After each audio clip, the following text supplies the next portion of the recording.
एक फेब्रुवारीपासून या आदिवासी महिलेची फिर्याद दोन गोष्टी वेगवेगळ्या आहेत पण मग आम्हाला पण माहिती आहे ना. मोठ्या आवाजात बोलू नका प्लीज. कोणी आवाज मोठा तुम्ही सुद्धा बोलायचं नाही मोठ्या आवाजात. तुम्ही बोलायचा नाही. बोलत नाही. आमचा माणूस गेलेला आम्ही बोलणार. पोलिसांच्या उडवाउडवीमुळे पोलीस ठाण्यासमोर एकाचा मृत्यू. 100% बोला. तुम्ही मोठ्या आवाजात बोलायचं आम्हाला नाही. जे कारण आहे ते आम्ही सांगणार. आम्ही जे सांगतो त्याच्यासाठी आलेलो मग आहोत. आमचं आम्ही सांगतो आमची फिर्याद घ्या. आमचं म्हणणं आहे त्याच्यात ईडी दाखल आहे. आमची फिर्याद घ्या. फिर्याद नोंदवून घेतली नाही. संतप्त महिलेचा आत्महत्येचा प्रयत्न, एकाचा मृत्यू. फिर्याद दाखल घेऊ. दमबाजी करायची नाही प्लीज. अजिबात करायची नाही. गैरसमजचा विषय साहेब जी काय टुनिंग आहे बोलण्याची आम्हाला कायदा कळतो. म्हणजे तुम्ही बोलून घेतात समोरच्या लोकांना आणि तुम्ही क्रॉस कंप्लेंट करायला लावतात 376 ची. द्या तुम्ही म्हणता. जे काय होईल ते तपासात निष्पन्न होईल. होईल ना मग. कळतंय ना मला. होईल तपासात होईल ना मग. सर बोलतेत ना आता तुम्ही थोडं पाथर्डी शहर आज एका धक्कादायक आणि संतापजनक घटनेमुळे हादरून गेले आहे. सामूहिक अत्याचार झाल्याची तक्रार असूनही पोलिसांनी फिर्याद दाखल करून घेत नसल्याचा आरोप करत एका महिलेने थेट पाथर्डी पोलीस ठाण्यासमोर आत्महत्येचा प्रयत्न केला. या संपूर्ण घटनेदरम्यान तिच्यासोबत असलेल्या एका व्यक्तीचा जागीच मृत्यू झाल्याने परिसरात प्रचंड खळबळ उडाली आहे. मिळालेल्या माहितीनुसार सोमवारी दुपारच्या सुमारास एक महिला आपल्या मुलासह पाथर्डी पोलीस स्टेशन समोर आली होती. संबंधित महिलेने आपल्यावर सामूहिक अत्याचार झाल्याचा गंभीर आरोप केला असून अनेक दिवसांपासून पोलीस प्रशासनाकडे धाव घेत असूनही कोणतीही दखल घेतली जात नसल्याचा आरोप तिने केला आहे. याच संतापातून त्या महिलेने पोलीस ठाण्यासमोरच स्वतःच्या आणि मुलाच्या अंगावर ज्वलनशील द्रव्य ओतून आत्महत्येचा प्रयत्न केला. अचानक घडलेल्या या प्रकारामुळे पोलीस ठाणे परिसरात एकच गोंधळ उडाला. उपस्थित नागरिक आणि पोलिसांनी तातडीने हस्तक्षेप करत परिस्थिती नियंत्रणात आणण्याचा प्रयत्न केला. दरम्यान या महिलेसोबत आलेले विठ्ठल रावसाहेब खर्चन वय 45 राहणार आखेगाव तालुका शेवगाव हे अचानक जमिनीवर कोसळले.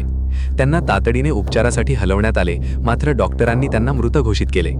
या घटनेमुळे संतप्त नातेवाईकांनी आणि नागरिकांनी पोलीस प्रशासनाविरोधात तीव्र संताप व्यक्त केला आहे. घटनेनंतर वंचित बहुजन आघाडीचे महाराष्ट्र उपाध्यक्ष प्राध्यापक किसन चव्हाण यांच्या नेतृत्वाखाली मोठ्या संख्येने नागरिक पाथर्डी पोलीस स्टेशन समोर जमा झाले. आरोपींवर तात्काळ गुन्हा दाखल करून अटक करण्यात यावी अशी मागणी करत ठिय्या आंदोलन सुरू करण्यात आले आहे. जोपर्यंत आरोपींवर गुन्हा दाखल होत नाही तोपर्यंत मृतदेह ताब्यात घेणार नाही अशी भूमिका संतप्त नातेवाईकांनी घेतली आहे. त्यामुळे पोलीस स्टेशन परिसरात तणावपूर्ण वातावरण निर्माण झाले असून मोठा पोलीस बंदोबस्त तैनात करण्यात आला आहे. या संपूर्ण घटनेमुळे अनेक गंभीर प्रश्न उपस्थित होत आहेत. जर पीडित महिलेला वेळेत न्याय मिळाला असता तर एवढी टोकाची भूमिका घेण्याची वेळ आली असती का? पोलीस प्रशासनाने तक्रारीची दखल का घेतली नाही? आणि या प्रकरणातील दोषींवर नेमकी कारवाई कधी होणार? सध्या संपूर्ण जिल्ह्याचे लक्ष या प्रकरणाकडे लागले असून पुढील घडामोडीकडे सर्वांचे लक्ष केंद्रित झाले आहे. कॅमेरामॅन योगेश खर्चन सोबत आवाज जनतेचा न्यूज.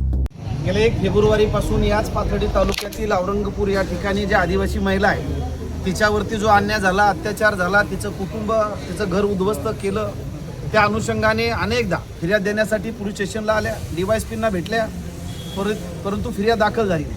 त्याच्यानंतर माननीय जिल्हाधिकाऱ्यांना भेटल्या, माननीय पोलीस अधीक्षकांना भेटल्या. पोलीस अधीक्षकांनी इथं DYSPंना फोन करून सांगितलं तक्रार दाखल करा, तरीही फिर्याद दाखल झाली नाही. अनुसूचित जाती जमाती आयोगाकडे तक्रार केली, प्राधिकरणाकडे तक्रार केली, तरी देखील फिर्याद दाखल झाली नाही.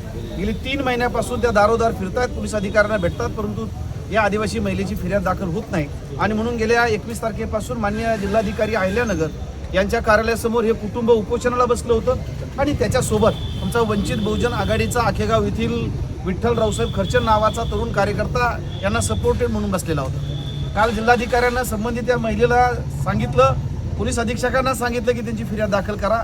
हे 4 वाजता पोलीस स्टेशनला फिर्याद दाखल करण्यासाठी आल्यानंतर ही महिला जेव्हा PSI लहानेंकडे बसली तेव्हा जे काही समोरचे आरोपी आहेत ते आरोपी जवळपास 2 स्कॉर्पिओ गाडीमध्ये पोलीस स्टेशनला आले, PIच्या केबिनमध्ये बसले आणि PIला सांगितले, इथले जे पोलीस निरीक्षक आहेत विलास पुजारी यांना सांगितलं की आता आमचीही या तिघांच्या विरोधामध्ये बलात्काराचा गुन्हा दाखल करून घ्या खोटा, आम्ही देखील क्रॉस कंप्लेंट करतो. म्हणजे एकंदरीत असं आहे की इथल्या आदिवासी कुटुंबाच्या म्हणण्यानुसार की या पोलीस निरीक्षकांनी समोरच्यांना बोलून घेतलं. तशी एक रेकॉर्डिंग पण आहे या कुटुंबाकडे की तुम्ही गुन्हा दाखल करणार असाल तर तुमच्या विरोधात आम्ही 353 दाखल करू. मागची एक रेकॉर्डिंग आहे. काल देखील त्यांनीच बोलून घेतलं की त्यांची फिर्याद दाखल होते, आता तुम्ही देखील गुन्हा दाखल करा. आणि म्हणून ते त्या ठिकाणी आली होती. तिथली एक महिला देखील या आरोपींना, या फिर्यादींना म्हटली की आता तुमच्यावरती आम्ही मोठा गुन्हा दाखल करणार. हे सगळे या भागाच्या जे आमदार आहेत मोनिकाताई राजळे यांचे समर्थक आहेत आणि त्याच्यामुळं या 3 महिन्यापासून या आदिवासी कुटुंबाला न्याय मिळत नाही आणि त्याच्यातनं जेव्हा खोटा गुन्हा 376 सारखा आमच्यावरती दाखल होतो, असं या विठ्ठल रावसाहेब खर्चन नावाचा वंचितचा कार्यकर्ता, त्याला जेव्हा असं वाटतं की कारण नसताना इथं अन्याय होतो आदिवासी कुटुंबावरती, मी त्यांच्या सोबत आहे.